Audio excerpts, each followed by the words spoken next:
అలా మనమైతే ఐటీసీ కోహినూర్ పక్కనున్న కుండ బిర్యానీ అండ్ బ్యాంబూ బిర్యానీ తినడానికైతే వచ్చేసాము. బ్యాంబూ బిర్యానీ అయితే మన ఫేవరెట్ కాదు, సో దాన్ని పక్కన పెట్టేసాము. మనం తినలేదు, ఆర్డర్ కూడా ఇవ్వలేదు. మనం తినడానికి వచ్చింది pot biryani. So pot biryani order పెట్టేశాను అనమాట. సింగిల్ పోర్షనే చెప్పాను, 1 పర్సన్ ఉన్నాను కాబట్టి. సో కన్ఫ్యూజ్ అవుతున్నాడు భయ్య ఎక్కడ పెట్టాలనేది. పెట్టేసాడు. సో పెట్టేసిన పాట్ బిర్యానీ చూసారుగా ఎలా పొగలు కక్కుతుందో.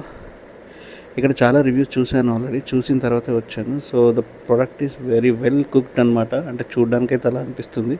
సో అలా ట్రై చేస్తూ ఉన్నప్పుడు కొంచెంగా లైక్ చికెన్ కాస్త ఉడకాల్సింది, రైస్ కాస్త ఉడకాల్సింది అనిపించింది, కానీ ఇంకొంచెం కుక్ అయితే బాగుంటుండే. So taste was really good and boiling point మాత్రమే కొంచెం పెరగాల్సింది కావచ్చు.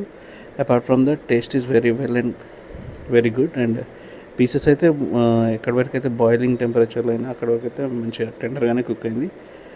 నా ఉద్దేశం అయితే కొంచెం ఎక్కువ కుక్ అవ్వాల్సింది అనేది. ఎగ్జాక్ట్లీ ఐటీసీ కోహినూర్ లైన్లో హెటర్ ఆపోజిట్లో ఉంటుంది.